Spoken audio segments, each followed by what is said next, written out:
Hi, I'm Brian. Welcome to Autogefühl. Well, if you talk to any of the manufacturers and ask them about the future of cars, they will tell you it is very much SUV shaped. So Volvo could be said to be right at the forefront of that. 2002 saw them bring their first SUV to market, the XC90, and it was a huge runaway success. But they weren't done there. Shortly afterwards, in 2008, we saw the birth of the XC60, and only recently, last year in 2017, it was joined by the XC40. They have all been absolutely fantastic successes. The XC90 is still currently rated the safest car in the world. How is that calculated? Well, no fatalities as yet, fingers crossed. But that doesn't only stop with the XC90. They all have the highest possible crash safety rating, and as with all Volvos throughout history, they innovate new and interesting safety features. So, what's the elephant in the room? Well, clearly that's going to be pricing. None of this technology is brought to you cheaply, but it is still very sought after. So, is it worth that price point? Today, we're going to take all three out for a spin and find out. Come with us, let's go.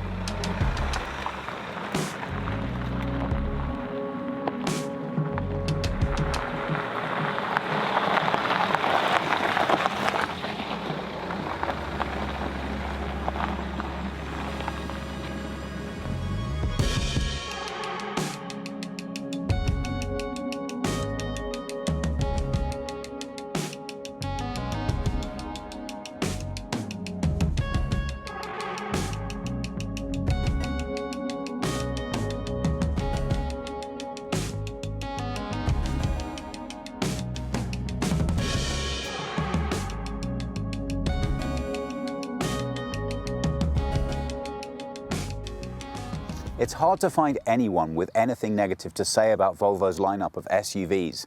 And part of the reason for that is the large amount of choice they have on offer. You can get these things with 8 different engines, 5 different trim levels, 2 different types of gear, and 3 different types of power delivery to the wheels. That's an awful lot of choice. There are 8 different engines available on Volvo's lineup of SUVs, and they've given us just a small sample to get a good cross feeling of what's available. Now this, I think you can probably describe as being Volvo's most workmanlike of their engines. This is a 4-cylinder diesel, it's 2 litres, produces 235 horsepower or 480 Newton meters of torque. Now, that's a nicely sized bit of torque to provide you with the power that you need. I'm wondering if those horsepowers are going to be enough for this size of vehicle, so it's going to be interesting to find out what implication that has, but this does make for a nice compromise between price point and efficiency. So that's a good place to start. But let's say we want to go a little bit crazy and spend a bit more money. Well, let's move to the XC60 and see what we've been provided with there. Wow, well, this is the hybrid engine. This is providing you with a straight 4-cylinder petrol engine, a 2 litre, that's 303 horsepower and 400 Newton meters of torque. But don't forget, we're not all done there, because we have also an electric engine here, and that gives you an extra 87 horsepower to play with. So I think as far as performance is concerned, that's what we're going to be looking at with the drive on this car. But it's also going to be interesting to see what efficiencies we can bring to bear to our driving experience when we add that electric motor into the mix. Now, let's see what they've given us with the XC40. Well, we're all about efficiency and price point here, so the engine should represent that. When we take a look in this bay, what we're looking at is a 3-cylinder petrol. That's a 1.5 litre engine producing 156 horsepower or 265 Newton meters of torque. So this is the lightest of the bunch. It should then also be very fuel efficient. Interesting to me to note, in part of our cost saving with this car, we have no sound deadening on the bonnet itself. But if you press down on this, the engine cover itself is actually soft touch material, and that means that very cleverly a lot of the noise deadening has actually been built into the engine itself. That's a nice feature. I'm very pleased to see, in terms of making cost savings on this car, we haven't skimped on adding gas struts to this bonnet as well. And although that might seem like a very minor detail, trust me, If it's raining at 3 in the morning and you need to have a look in here, it's something you're really going to be happy about. So let's say that price is not your primary requirement, but you really need to know what space that you're getting with this, depending on what you need to put into the back of these things. Well, clearly, if you're going to want to transport 7 people around, it's a no-brainer. You're going to need to go with the XC90. And even with those 3 rows fully up, you still get a very pleasing amount of space back here. What you're looking at is 315 litres of load space, even with all of those 3 rows engaged. And we put one of the seats up just to show you what that means. If you fold that down, you get a very handy 692 litres of load room. Well, I think you can agree that's more than generous. But obviously that comes at a price point. So let's take a look at the slightly smaller, a little bit more town-friendly XC60 and see what that can bring to us. Well, the slight compromise we have right from the get-go is that because this is a hybrid, we need to make a little bit of space for our charging cables. And as you can see, that is not nothing. That does take up a little bit of room. We have a look under the bay here. We can see that there might just be enough room to fit those in underneath, so it shouldn't compromise you too much. In terms of overall space here, we are looking at 505 litres. So in terms of the most accessible standard available space, I would say that this is the car to go with. Why? Well, because you're always going to have that 3rd row, I think, practically in use. There is no 3rd row to worry about here. So this is a great car for everyday use if you do not have to have that 3rd row of passenger seating. Now, the smallest and most cost effective, have they done away with all of that available space in order to hit their price point? Very pleasingly, the answer is no, they have not. This is 460 litres of load room and a very nice practical layout. Look at all that space. For a small car, I really think they've delivered an excellent job of managing to make a good compromise between room and usability.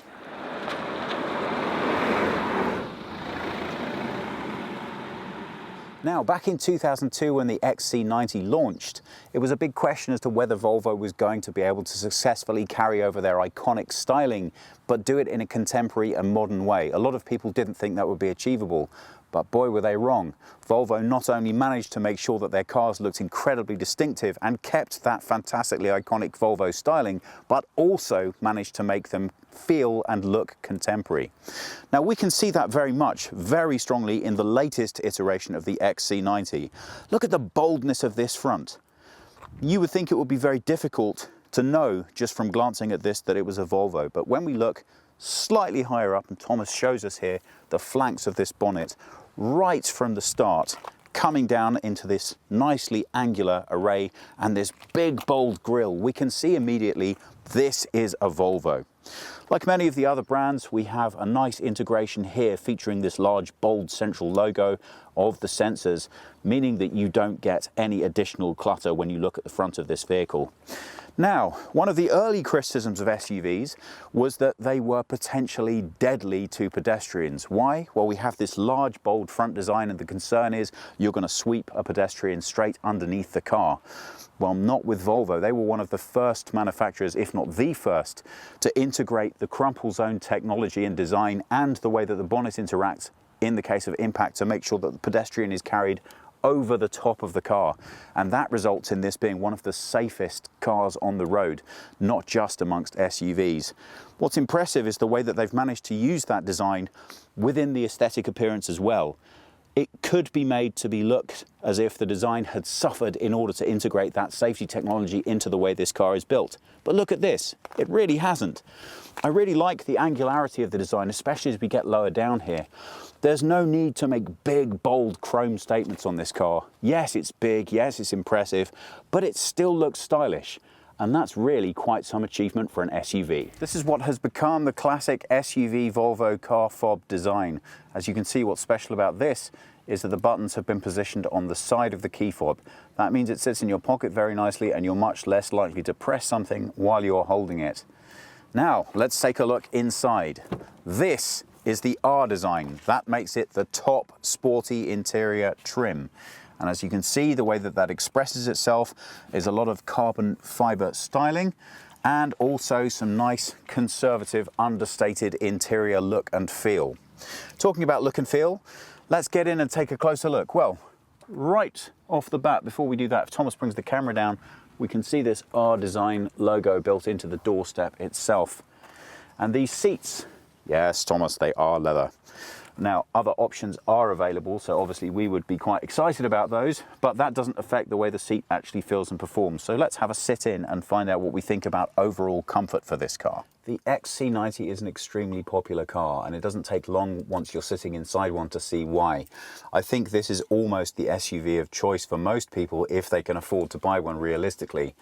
And you can understand what it is that appeals so much. From the moment that you sit in this car, you're very much impressed with a feeling of how grown up the experience is. There isn't anything on here that feels like it's overblown, overstated, or cheaply made. The materials are all really good quality, they're all nicely put together, and they all just add up to saying to you, you've arrived. This is sophisticated stylishness you would expect from a Swedish product, and it is distinctive. You're not going to sit in here and think to yourself, is it a little like a Mercedes? No, it's not. It very much has its own its own individual styling characteristics. So what that means in terms of what you experience as the driver, certainly in the R Design, is that you're going to be feeling a lot of, I would say, clinical styling. Now, that appeals very much to me. It doesn't necessarily appeal to everyone. And it's important to mention, I think, at this point, that there are always additional bits of money that we can spend in terms of what we experience in the cabin. The entrance price on this particular model is $68,000. And by the time we have all the whistles and bells that this car has been fitted out with, you don't get very much change from 100,000 euros. So really, it ought to be good. So let's start at the top. This is a very interesting and unique integration of the sound system into the car. It's also a very good place to demonstrate exactly what I'm talking about with all these optional extras coming to you at a price. This sound system adds, I think, an extra 3,000 to your experience as a driver. Now, when you turn it on and you listen to it, and we have, you can hear the quality that you're getting, but you can get an awful lot of sound system for 3,000, so you have to have that money available to spend.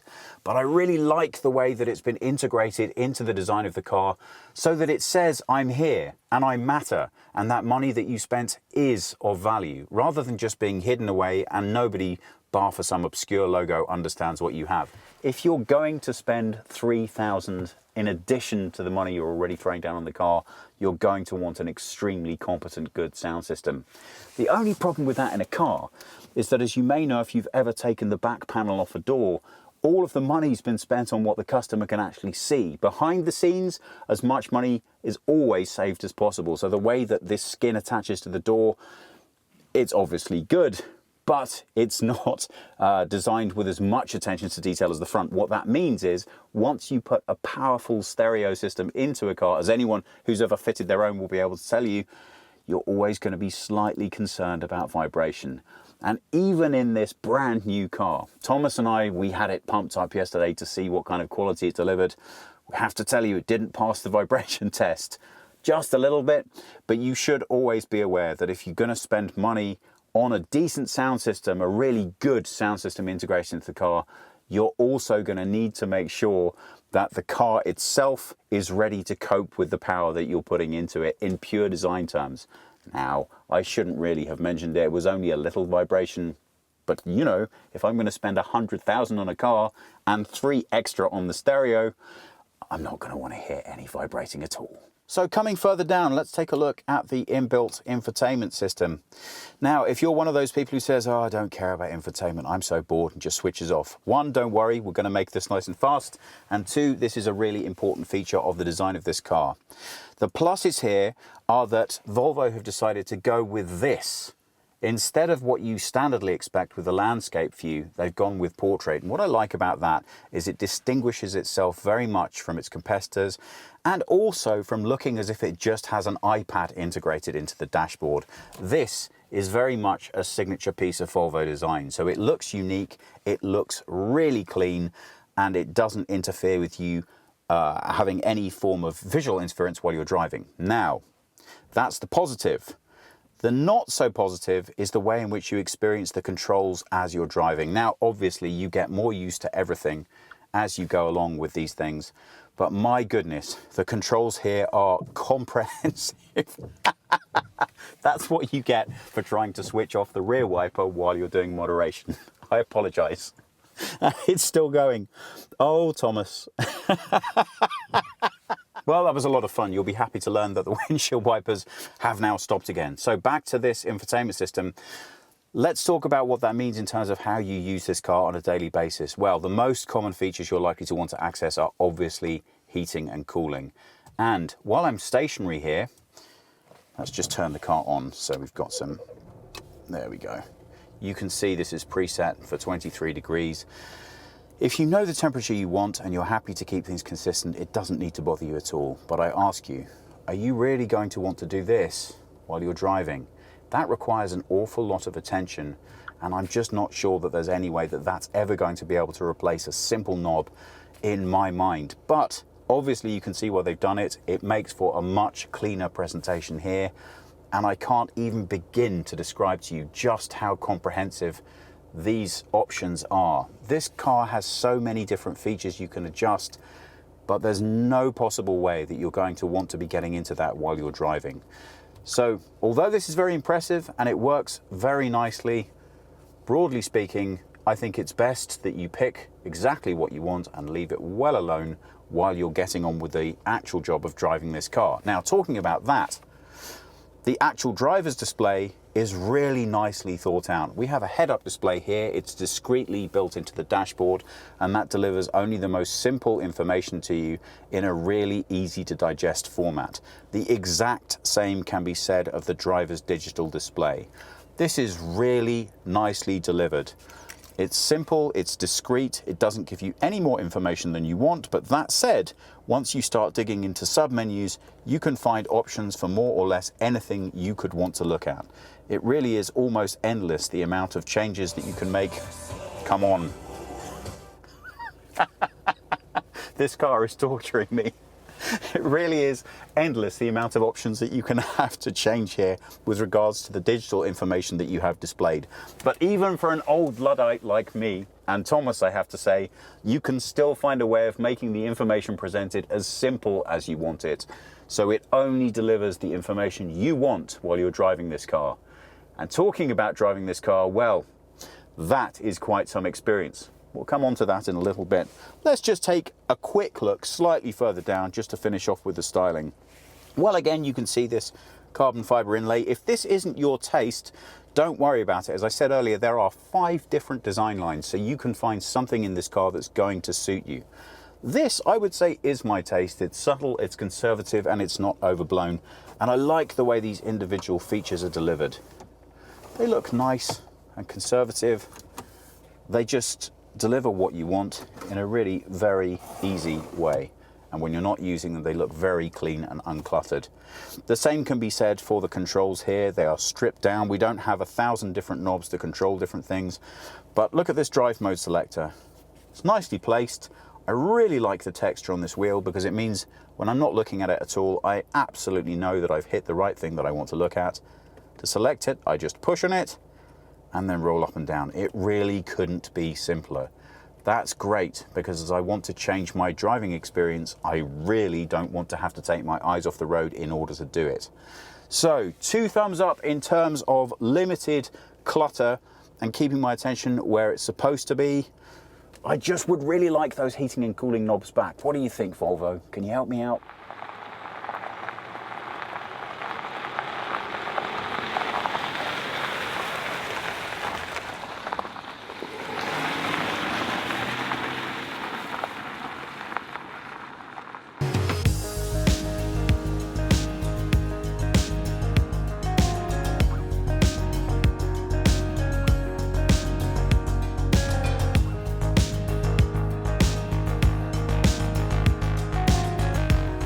When the XC60 launched in 2008 in a category we would call compact SUVs, it was a real question as to whether or not we were going to be able to carry over all of that styling into a smaller car, but still make it look distinct.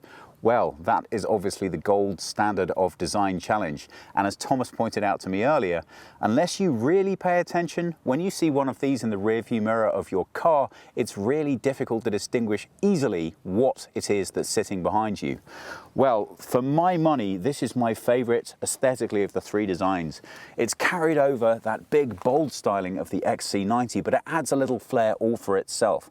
There's additional angularity in this design and a slightly more compact form. It means that the car still looks aggressive and sporty on the road, but just a little bit more stylish for my taste. What do you think? Now let's take a look at the XC60. Well, as you can see, this key is a very similar design to the 90. It's only the fabric on the outer surface that lets you know it's different. Well, as I said, the first impression that I get when I sit in this car is one of complete uniqueness. I really like these individual features. Okay, as I said, they might not be to everybody's taste, but they really do make the car look and feel special and different. This is a very recognizable integration of the infotainment system, so I won't bore you by going into details again. It's exactly the same system, it works the same way. And like the other system, come on Volvo, piano black everywhere, fingerprint central, but it's not overly done, so that's okay. Now, the experience of using this is exactly the same.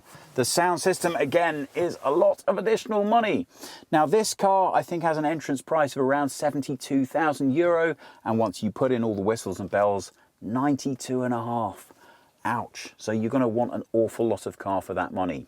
Well, Thomas and I argued about this a little bit yesterday, but in my opinion, this is the best sound system I've ever heard in a car.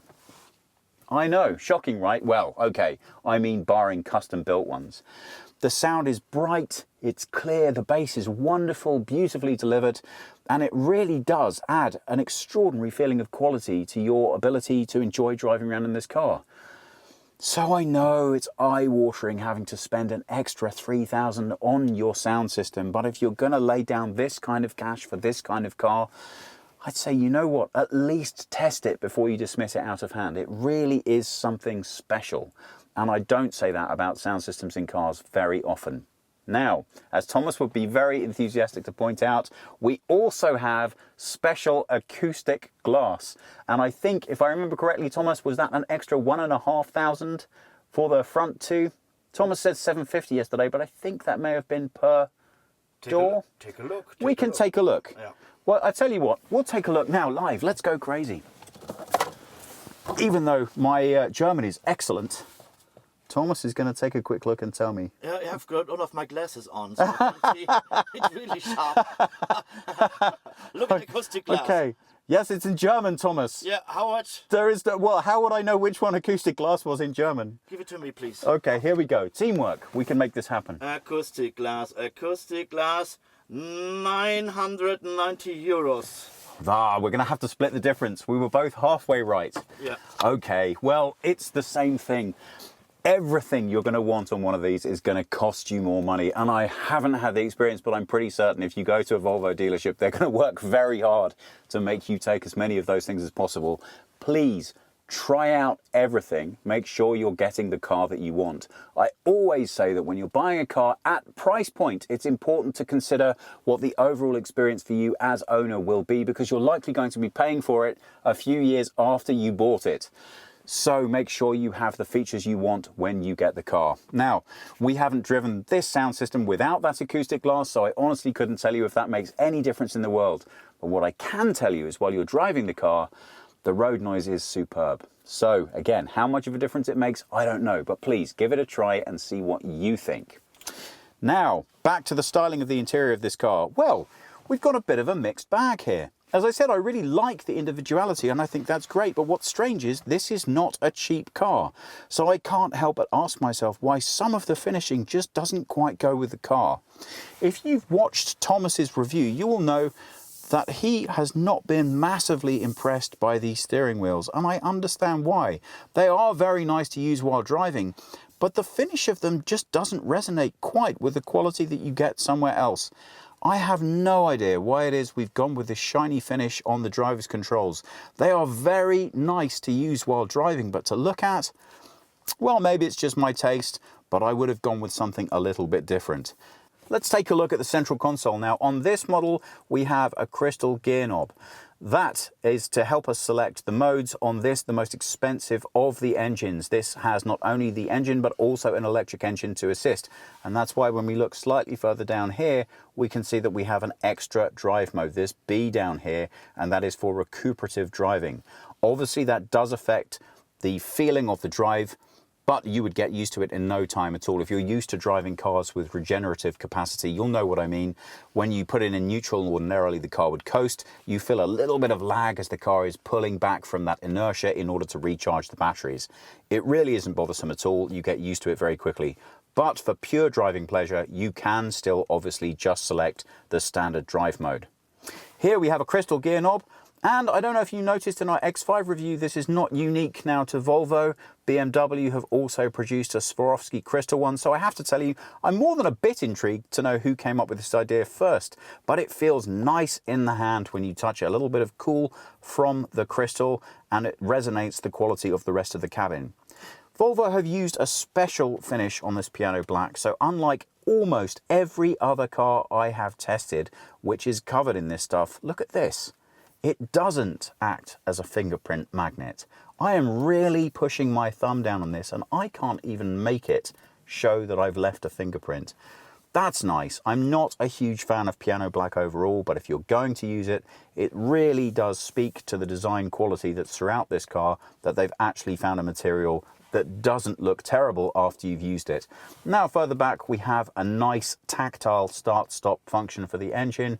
This drive mode wheel that we know from the XC90 is just as nice to use in this car, and the central console overall works in a very familiar fashion.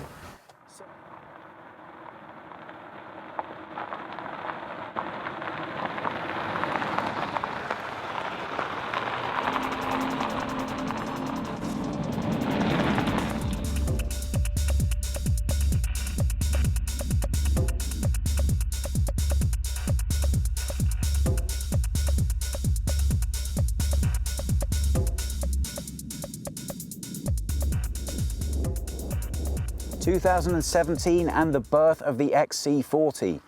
Now, a subcompact SUV that seems from a design point of view like a high-risk game. Why? Well, we know that SUVs have to be tall, they have to be bold, but we know that their most common problem was body roll in design terms. So how do we put all of that into a really small package? It's something that all of the manufacturers have to address because, as we know, this is the future of the car market. How does that impact on Volvo right now? Well, I can tell you, these three cars, their lineup of SUVs, make up over 50% of their global sales currently. So clearly they're doing something right. Well, when we look at this one, I think the most surprising thing in visual design terms is that we maintain the height of the previous two. You would absolutely think that's to be impossible. Look at the way that this front presents. This car is much smaller, much more compact than the other two, but in visual terms, referencing from the front, it has the same bold characteristics. I like that it's been brought down to look a little bit more affordable. I think that's the way of framing it. Look at this, we have a plastic grille and we very much have what I would call an urban styling. This car looks as if it's going to be very happy driving around town, picking up kids and doing the shopping with. But don't forget, it's a Volvo, and that means they still want you to know it can go off-road as well. So in styling terms, I think Volvo have done something that's almost impossible. They've managed to keep styling consistency across their brand, even though they're changing the usability and functionality of these three cars quite radically with the different platforms. So now we come down to the XC40, and here I have to be honest, it does feel as if Volvo are trying to make sure that you know this is the cheapest of their SUVs. So we have a plastic key, plastic buttons, and it really looks similar but doesn't resonate the same feeling of quality in the hand. I guess that's what you'd expect. Now here we have the momentum trim. I think that makes us 3 for 3, doesn't it, Thomas? Okay, let's do that again. Here we are. Here we have the momentum trim, and this, it will not surprise you to learn, is by far the cheapest of the three cars that we are showing you today. This has an entry-level price of just, I say just, it's still not nothing, €34,000. Now, as we have it equipped here, Obviously a lot of additional bells and whistles. This comes in at just over 48,000. Ouch, that is a lot of cash, but it is still a lot less than its two bigger brothers. So what are we sacrificing in terms of interior finish? Let's take a closer look and find out. I think the key is a fair introduction to this car. Right from the second you climb in, you are very well aware that you are sitting in, I think economy might be an unfair word, the more cost-efficient version of Volvo's SUVs. That's not to trade anything off in terms of what the car delivers though. Don't forget, this has still won multiple awards as well, and all of the technology that has been baked into the bigger two carries through to this one as well. So, come on, if you're interested in having a Volvo SUV experience, but you need to price to make sure that you can afford what you're doing, you're still going to get an awful lot of that Volvo SUV experience in this car. So I certainly don't want this to sound as if I'm being too negative about the experience. But if you're going to spend less money on the interior fit, then less is what you are going to get. So let's take a look at this styling. Well, right from the get-go, the materials feel and look a lot more basic.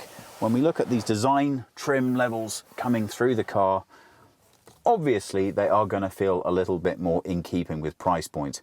The infotainment system is still recognizable, so we're not going to spend too much time feeling about that.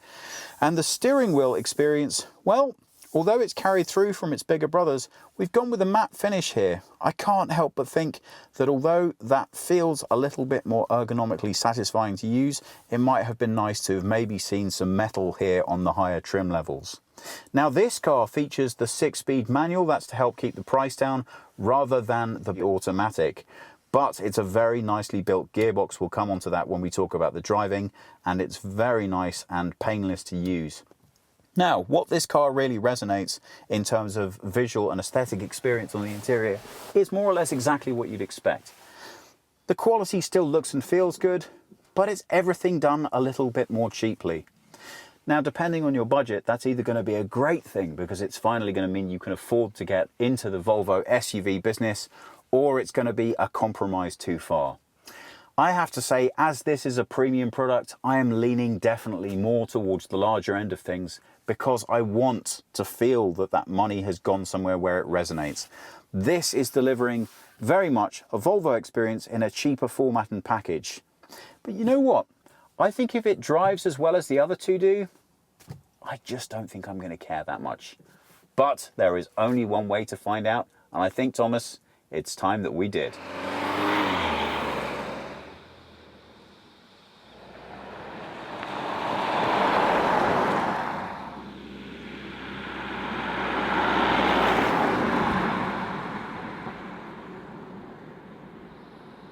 Let's start where it all began, with the XC90, the first and many would argue still the best. Well, in 2002 when Volvo came out with the XC, a lot of people felt that Volvo had a reputation for quality build and value, but it wasn't necessarily always seen as a premium brand. The XC90 changed all of that. Even in its early first edition, it was immediately well received. And throughout its various changes through the years, it's only become more and more popular and helped push Volvo into that upper echelon. Now, as I said earlier, this car is available with a choice of 8 different engines, so you're certain to be able to find what you're looking for. We have one of the less powerful diesels today, and I'm very interested to see how much that will come into play. This car weighs 2.2 tons, and to put that into perspective, that is the same unloaded weight as the XC60 with a hybrid engine and all of those additional batteries.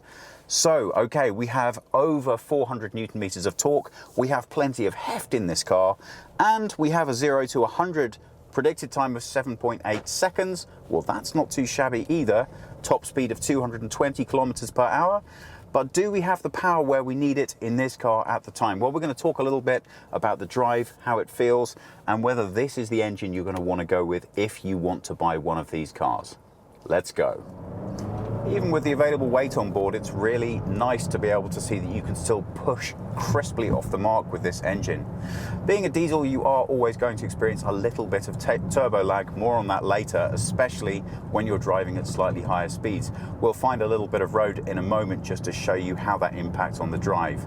The drive itself, I think you could only fairly describe as sublime.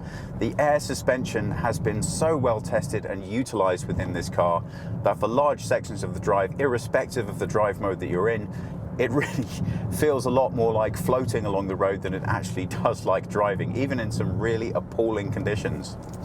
But of course, that depends on what you like when you're driving. And I have to say, in my experience of driving this car, I still would have liked a little bit more responsive feedback from the road. Even when you have it in dynamic or sportier driving modes, you still feel that you're lacking a little bit of the feedback from the road that I personally would like. But that's taste, and I think a lot of people are going to be very, very happy with the comfort that this air suspension provides. And don't forget, it is always optional, so you don't have to have it if you don't want it. Now, talking about those driving styles, well, selecting them is actually very straightforward. Because of this nice tactile driving mode selector, we really don't have to look at it very much at all, and we can just pick through our driving modes, whatever suits the environment we're going through. The XC90 is a very spacious car, but Volvo have managed to pull off a bit of a trick. It doesn't drive like the size that it actually is. It's much more nimble and responsive than you would expect. We have had the opportunity to take this on what I would describe as mild off-road, but there is acres more experience of this car doing exactly that to demonstrate that it is more than capable if you want to use it in any space. Part of the popularity of this vehicle clearly is the fact that you can drive 7 people round in it and still have enough room for plenty of luggage in the back. Now, all of that utility clearly comes at a price, and this is not a cheap car. So the first thing you're going to need to ask yourself is, can I really justify spending that kind of cash on one vehicle? Well, what I can tell you is if you've made the decision that that's okay and you can justify it, you are going to be happy with your purchase. There literally isn't anything here to dislike. The only complaint that I think you could reasonably have with this car is that there just isn't a lot of change left out of €100,000, which is quite some budget for buying one. But the amount of choice that you have means that whatever your particular driving style is, you will be able to find something that suits you. For me, with this engine, well, I like the economy. If all I'm ever doing is driving around town, I am completely happy with that. But as we'll show you in a little bit, once you get out on the open road, if you have a need to overtake anything, well, that's where the power band is going to come in a little bit short. A combination between the turbo lag and the smaller engine and the sheer weight of this car means you just don't get the acceleration you'd like. I'm on this road now currently driving at 60 kilometers per hour. We have a speed limit of 100. So let's see what happens when I literally put my foot down flat to the floor. Turbo lag, power delivery, and 100. So once the power kicks in, it's not so bad. After all, do you really need to get past something that urgently in a car of this size? Probably not. But it is something you're going to have to live with. If you are a driver who's very enthusiastic about getting those crisp torque responses from your car and all the information back viscerally as you drive, I don't think this is going to be the right package for you. But there are a lot of engines, and I'm certain you're going to be able to find one that will give you exactly what you're looking for. Let's have a quick talk now about driving position and comfort. Well, the nice thing about larger vehicles is that you have the space to give the driver everything that he or she wants for comfort and pleasure while driving. It's not going to come as a shock to you to learn that the seating position in this car is excellent. What is going to come as a little bit of a shock to you is how the center of gravity is managed. Volvo's intelligent software means that you aren't swaying all over the road, and when you hit corners with a little bit more power, you're pleasantly surprised by how little rollover this vehicle actually has. Steering is crisp and responsive, brakes are excellent, and I'm a big fan of this automatic gearbox. It really does make driving the car a complete pleasure, and you just don't have to think about switching between gears as you drive throughout town. You certainly don't hear it, and it doesn't bother you in any way, shape or form. Overall, it's a complete pleasure. So I'm not in love with this infotainment system. I may mention that a little bit more later on, but Overall, what I really care about when I'm driving a car is that my focus is kept where it needs to be, and that is on the road. This head-up display works excellently. It provides a very limited amount of information in a very easy to digest manner, so you make sure you know what you need to know while you're driving. Thomas, how is it as a passenger? Very comfortable, very silent inside, and you've got a really great overview over the car. Yeah, I like it. Thank you. I think you mentioned something very important there. The cabin noise is excellent. And what is good to report is on these standard road tyres, even when you get into slightly rougher environments, you are still not going to find your peace and quiet being disturbed.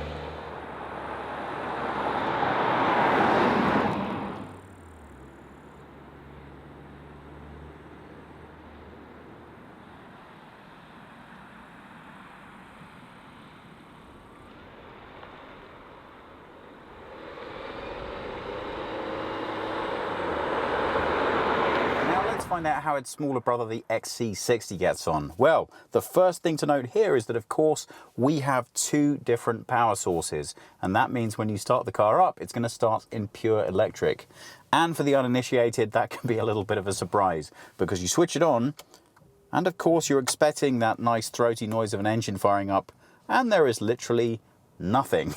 Obviously, you're in electric power to start off. Now, you'll remember me mentioning that we have two different driving modes to select from here, either D, standard drive, or B, which is recuperative driving. So we're going to start off in standard D just to see how we get on. Now, this delivers a much faster driving experience than the diesel that we've just taken out. We have a 0 to 100 kilometers time in this car of something just a little around about 5.5 seconds. So that means when you put your foot down in this thing, it moves. Now, because we're in Austria, we have to be nice and careful with our driving. Of course, you have to be nice and careful everywhere, especially though in Austria. So, things to note immediately as being different from the XC90. Well, of course, this is a smaller car, and because of this, it feels a lot more responsive and immediate.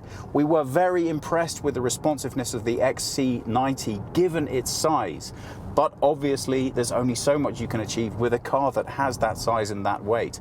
This car, the XC60, feels nimble, light, and very, very adept at handling these roads. Now, oftentimes when you have an electric motor as well as a petrol or diesel, it's really the big question as to how they combine that power to create an output that is not going to bother or in any way impact on the drive of the car. Well, we have all-wheel drive here. That gives us very good control when we're off and out around the bends, around the hills. But throughout town, the switching is actually pretty effortless indeed. We have dials that tell us the state of the battery and what the charge is like, and they let us know what our potential electric range is. But I have to tell you, if nobody explains to you that this is an electric motor as well as a standard one, you are certainly not going to be able to notice. It performs absolutely effortlessly.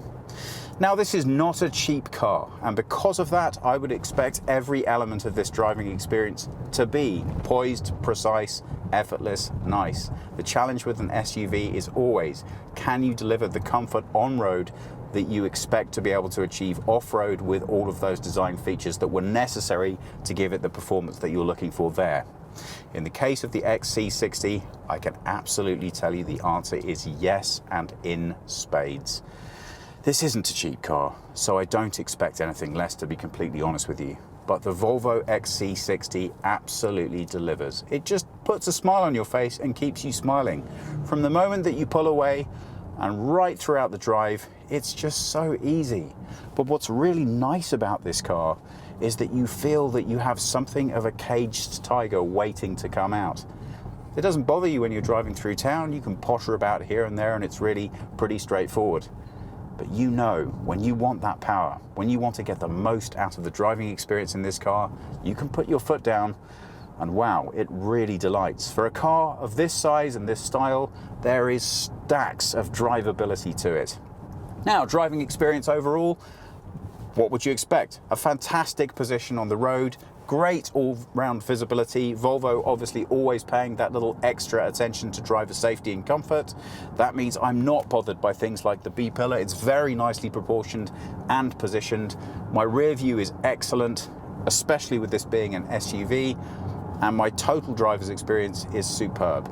Steering is crisp and responsive, the brakes are excellent, the automatic gearbox is fantastic. They've had a lot of time to get this right, and they really have nailed it.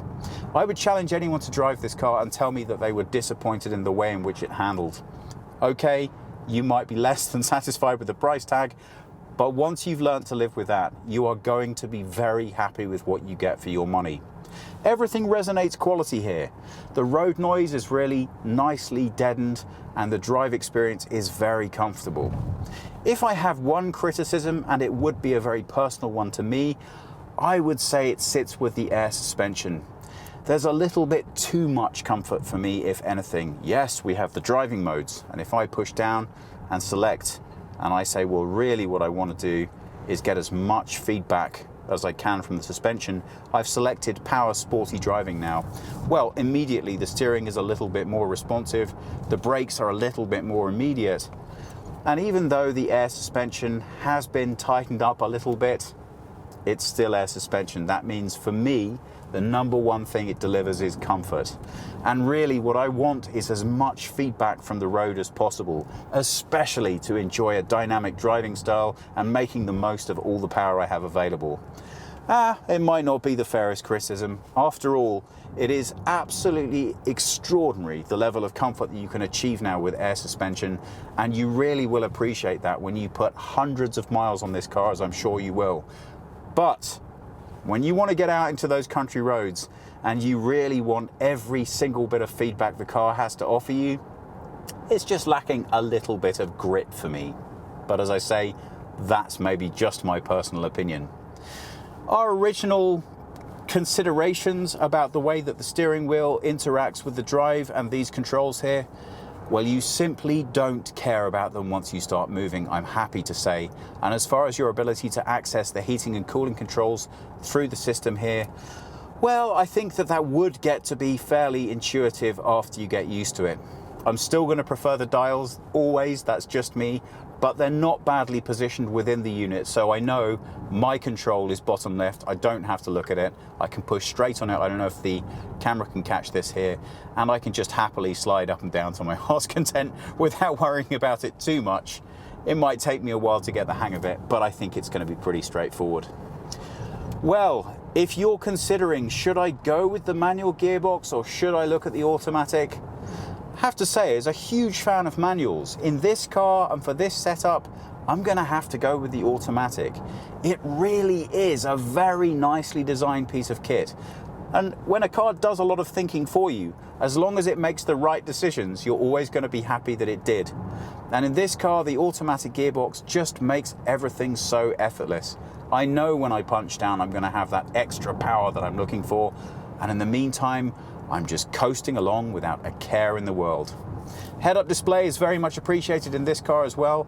I make sure that I'm absolutely staying within the speed limit. That's the information I want more than anything else, because as you can imagine, with this kind of comfort and power, going beyond the speed limit is really a very simple thing. So that just gives me the information I need in a very straightforward manner. I'd say that's about it for now, really. I can't honestly find anything negative to say about the driving experience of this car, but that's on very straightforward, comfortable roads. I think Thomas and I need to take this up to some hills to find out exactly what it can do.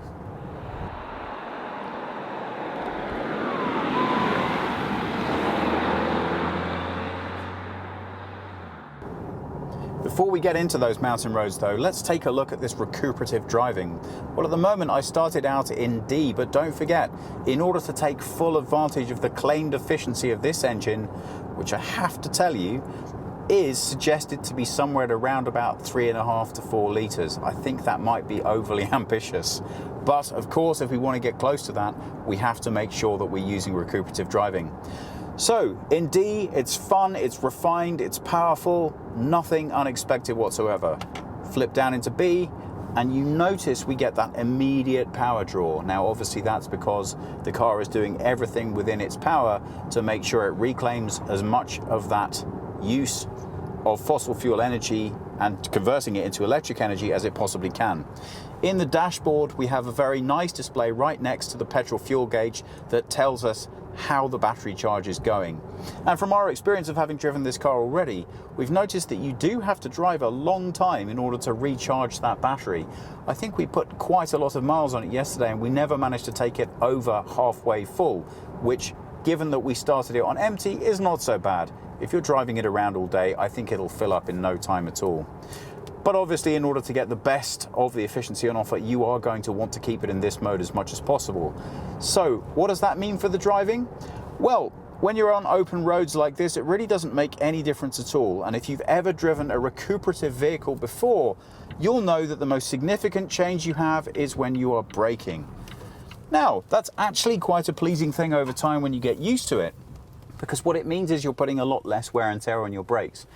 As long as you know where you are and you know where you're driving, you need to do a lot less braking because the car actually does it for you, and that feels nice.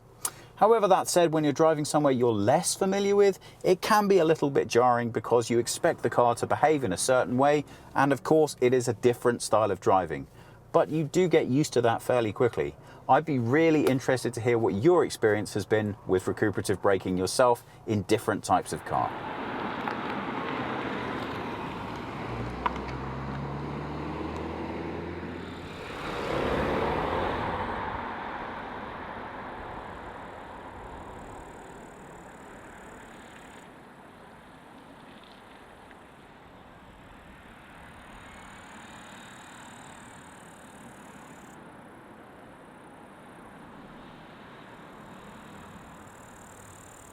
One thing that you do notice that is slightly bothersome about the drive in this car is that, unlike what you're used to experiencing from a regular automatic gearbox, every single change you wish to make through this gearbox is a step change. So when you stop and you want to get to reverse or drive or recharging, you have to touch the knob a few times. It just takes a little bit of getting used to, and it's just a little bit bothersome, but it's not the end of the world. But let's drive in hybrid. That is described under the submenu as being for everyday use.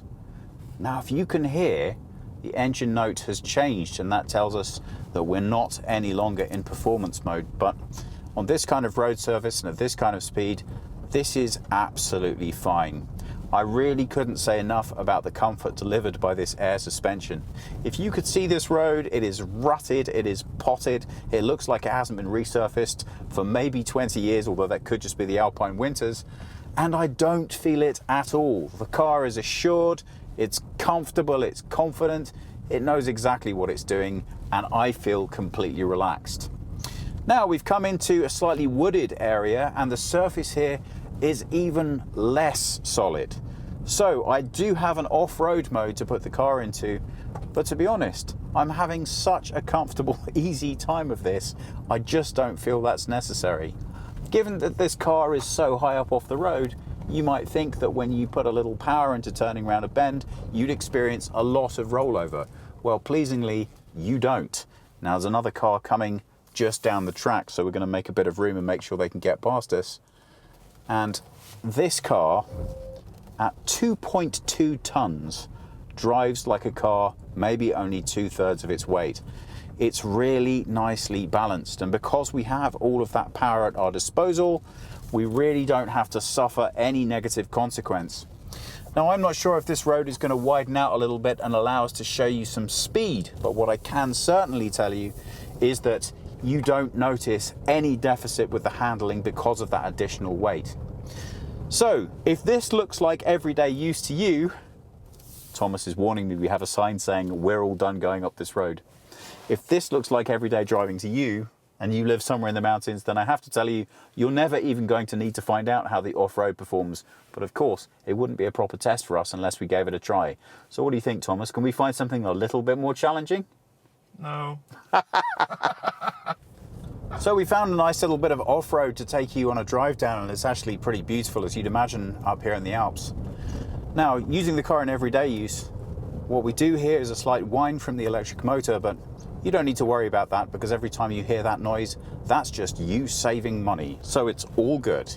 Now, to put it in off-road, I'm going to click on this wheel and I'm going to go down to off-road. So what happens when I do that? Well, the driving profile of the car changes, and that allows me to feel that I have a lot more control. Obviously, that means I'm experiencing more power at those lower revs, and the car is intelligently evaluating what the situation that I'm driving in is. Now, this isn't exactly extreme off-road, but we have no idea what's coming up ahead of us, so it might get a little bit more extreme as we go along. What do you think, Thomas? Yeah. That'd be nice, yeah. But look, take a look. Oh. Thomas is justifiably concerned about what we might be running into here. But I think, honestly, in the life cycle of most owners, this is about as off-road as you're likely to be going.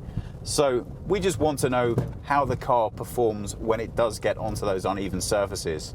Well, once again, air suspension. It's fantastic. If you are taking your car into an off-road environment and you've never driven an air suspension before, you will be delighted. It is so comfortable. And if where you live there are a lot of roads that aren't finished off, you are really going to enjoy what this delivers to your driving experience. In terms of the impact that it has within the driving profile, well, I just feel like I'm a lot more poised. The steering's a lot more precise now, and the power delivery is as well. So I think we're going to actually have a little bit of space to get up here. Oh, we've been denied again. We have found an awful lot of closed gates while we've been driving throughout the Alps so far. But don't worry, this does give us an opportunity to show you something else. Now, this does happen quite a lot when you are taking excursions off-road, and that is that you find yourself stuck the wrong way down a very narrow track and you have to go backwards. So let's take this opportunity to look and see how this car treats us when we tell it we want to go backwards. Well, as I said, and you saw just then, I have to give it 2 nudges to put it in reverse. You get used to that. But I think the camera might pick up here the display that we get. It's very, very user-friendly. Like all camera systems, it does take just a little bit of getting used to. That is understanding to be able to distinguish between what the camera is showing you here and what is actually outside of the car. Now, I always say to people, make sure you rely first on your own eyes and secondarily as this for a backup system. But it provides you with a very good all-round visibility of the car, and it makes sure that you understand exactly what you're driving over. And that's incredibly helpful when you're driving off-road. Why? Well, that massive pothole that could break your axle that you drove so very carefully round when you were going forwards is all too often something you don't notice when you're driving backwards. So those cameras really do allow you to cover your blind spots and make sure if there are any nasty surprises in the road, hopefully you get a warning before you find out about them by driving over the top of them. Well, I think this is about as large of a mountain road as we're going to successfully manage to find for the time being. We have managed to drive for quite a long time around here without finding something that was quite what we were looking for, but that's okay. This will afford us more than enough in the way of bends and turns to have a look at the handling of this car. Well, I've put it into power. That delivers the best driving experience I can have out of this car, and I think that's enough for you to see, even at these speeds, which are not fast, quite what a great job they've done with this weight distribution, so I'm not rolling all over the road when I give it a little bit of power. Coming around a bend, let's have a look at that. There we go. See? Really nice there. We have traction delivered to us and very little in the way of body roll. That gives me the confidence to really enjoy this driving experience. It's impossible physically to ignore the fact that this car is 2.2 tons in weight. So you have to remember that when you're driving around. You're not going to be able to cheat physics out of the way in which it wants to behave. And you're going to need to drive accordingly. But given what we have to work with, it's absolutely extraordinary how much poise and finesse there is in this drive. you would really expect an awful lot more lateral movement as you put power into these bends. But you don't get it. What you get is a precise and controlled drive. And that really does make for an enjoyable experience of being up in these hills.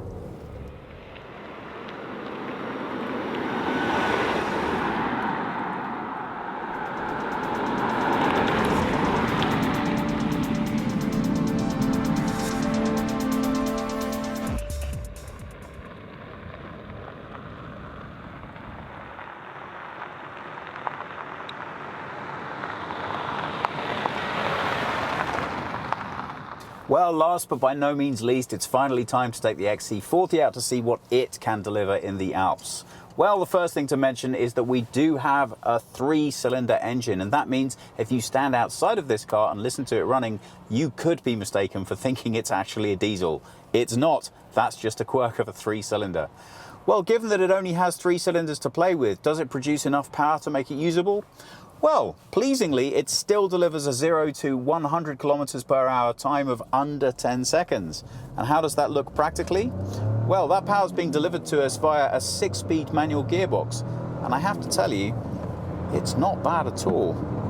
There's a lot more power than you'd expect from a small car like this. And the first thing that you notice when you actually sit in this car and start to drive it is just how pleasantly that power is delivered to you.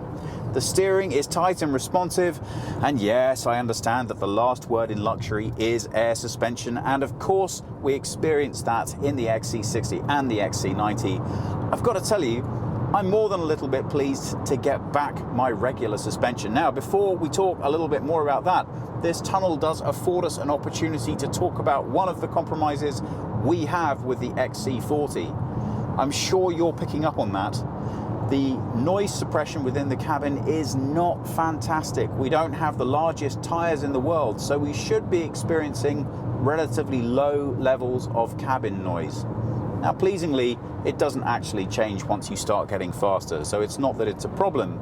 It's just that it is significantly noticeable after you've experienced the ride in the larger 2 vehicles. It's just worth mentioning. But honestly, I think you're going to be enjoying the drive so much, you really won't notice it. It's absolutely fantastic to see how much fun they've packed into this car. Once you see the interior, you are inclined to think, well, surely it's just going to be a string of compromises in terms of how this vehicle handles. But you know what? It really isn't. Everything they know about making these cars drive well carries through into the smaller one. It's absolutely superb. Now, I was a little bit worried when I looked at the exterior of this car and saw how high it was by comparison to its bigger brothers, that it might suffer a little bit too much from body roll once you start getting onto those curvy roads. Well, you know what? It unquestionably does have that body roll you'd expect, but absolutely no more. It still delivers your driving experience in a really pleasant, straightforward and easy way. Well, we've had the opportunity to drive it around some fairly unchallenging, straightforward roads, and I think that's enough to tell us how it drives around town. But what I really want to see with this car is how it handles once you get it up into the mountains on those lovely twisty roads. Are we going to pay a big price for this greater height and that shorter wheelbase? Let's find out.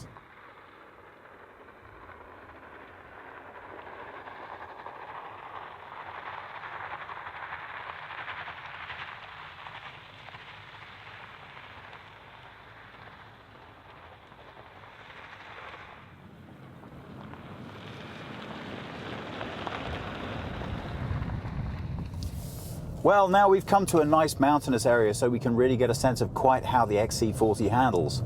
I have to tell you, anyone who's ever been to Austria will have made a good point of mentioning to you, if there's one thing you need to know about being here, it's that the police are extremely serious about the speed limits on these roads. So you do have to be a little bit careful. Now, like its bigger brothers, we also have driving modes available for us in this car. But unlike its bigger brothers, those are not on a nice tactile wheel right in the middle of the console. We have to reach over to the side to get what we're looking for. Now, obviously, we're going to want to put this car in dynamic to see exactly what sort of a change that makes to the driving experience. And although we're not going to go crazy, we are going to have a look and see what the handling does. Now, as I said earlier, we are expecting a little bit of body roll on these corners. and we are going to get that. But hopefully we should have enough of a balance. The first thing I'm going to want to point out to you is how nicely this power is delivered through the gearbox. I often think that you tell a lot about a gearbox once you put it up into the hills and you can really see how it delivers at different rev points. And I think we may have taken a wrong turn. It's often the case with the new cars when we take them out for review that the compasses haven't quite been calibrated fully. And what that means is that using the sat-nav can sometimes be a little bit of a hit or miss affair. So we've gone a little bit past our turn there. It does, however, afford us an opportunity just to have a look at some of the scenery that we're driving through. I don't know, Thomas, it looks a lot like Cambridge, where I come from. I think Dortmund too, yes? Yes, Dortmund. Yeah, very high mountains, really. Similar, yes. This is why it's called an alpine scenery, because alpine made famous by Dortmund and also by Cambridge, I think. Yeah.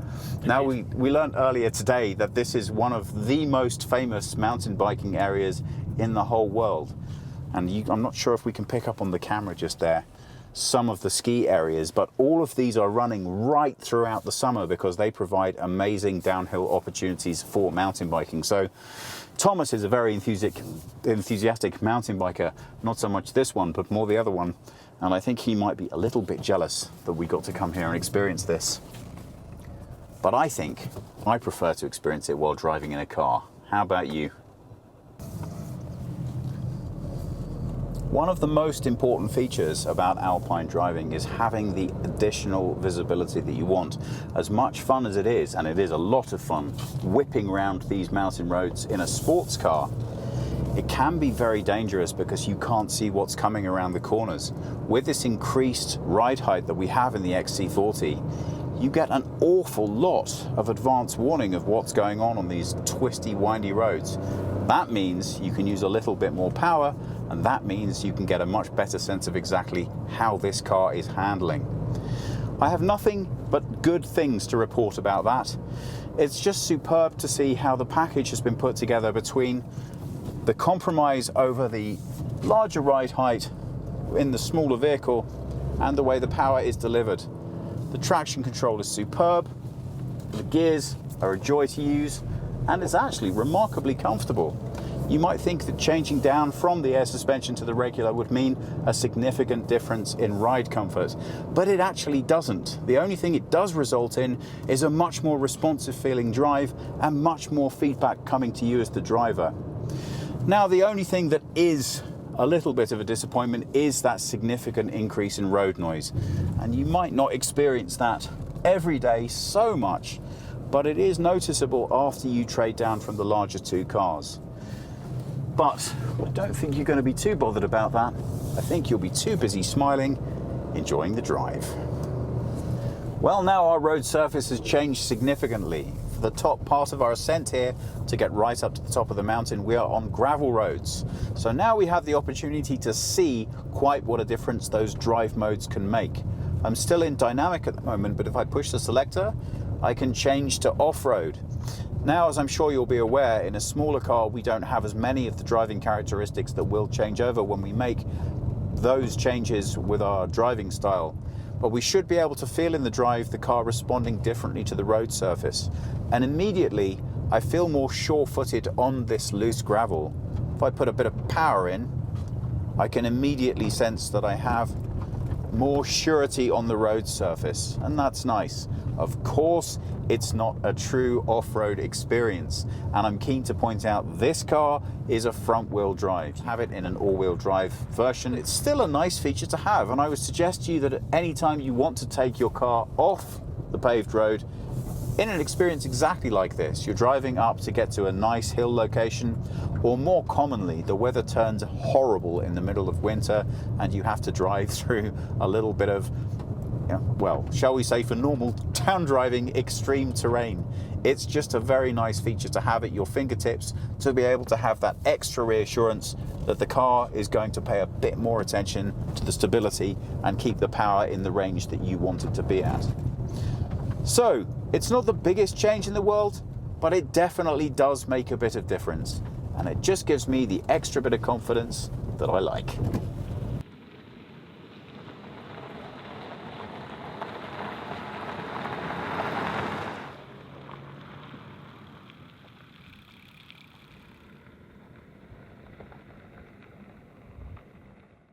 Getting to film in the Austrian Alps usually means that we have beautiful peace and quiet and ample opportunity to make as much footage as possible. Well, we know how concerned Thomas always is for animals' welfare, and earlier on, this guy was coughing up a storm. So we went and checked with the owner if he was okay. Don't worry guys, she said, he's just a little horse.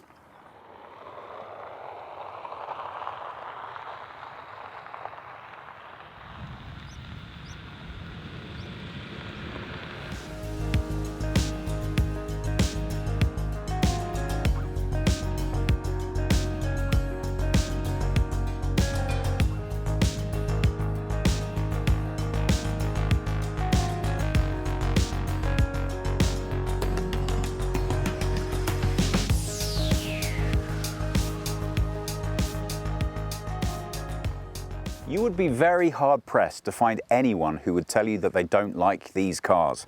There are an awful lot of awards sitting here in front of you, and there's a very good reason for that. The only criticism everybody always has for Volvo is, yeah, it's great, but can you justify the cost? Because all of this certainly isn't cheap. Well, I have really surprised myself on this trip. I will admit, before coming here, I expected it to be a runaway for me with the XC60. Why? Well, because it represents for me the perfect between compromising on space and power and luxury. We certainly did have a very nice model to test, and the hybrid engine is fabulous. Obviously, if you need to transport 7 people around, it's a no-brainer. You're going to go with the 90. If you don't have to have that challenge and you want the most nimble, athletic drive, then the 60. But for me, the runaway success of the troop is the 40. Why? Well, because I am more than happy with the result of the car as it's designed. Yes, when you sit in the cockpit, you think, oh, they've saved quite a bit of money here, but that is the only place that money has been saved. The ride is absolutely fantastic. If you can learn to live with a manual gearbox, and let's be honest, I think most of us can, and if it's as well executed as it is here, look at what you're getting for your money. It is such good value in terms of a Volvo SUV. I can't quite believe how much of the driving experience they've managed to cram into such a small body and without compromising at all in terms of your enjoyment as a driver. So that's 2 thumbs up from me on the XC40. I love the other 2, but I think at heart, what I really want most when I'm driving a car is fun. And I'm gonna need to have really rather a lot of fun once we start getting up into the 100,000 bracket. This car is only half that much money, and really for me it delivers at least as much fun. Yeah, I can't fit 7 people in here, but you know what? I'm going to be too busy laughing about the amount of money that I saved when buying it. I don't know that I'm going to be all that bothered. Well, that's about it from us. I hope you've enjoyed watching this as much as Thomas and I have enjoyed making it. If you have any comments or questions, please put them below. If you would like more in-depth on these cars, then please check out Thomas's full reviews. We will link to those beneath in the comments. Please subscribe, and we hope we'll see you again soon.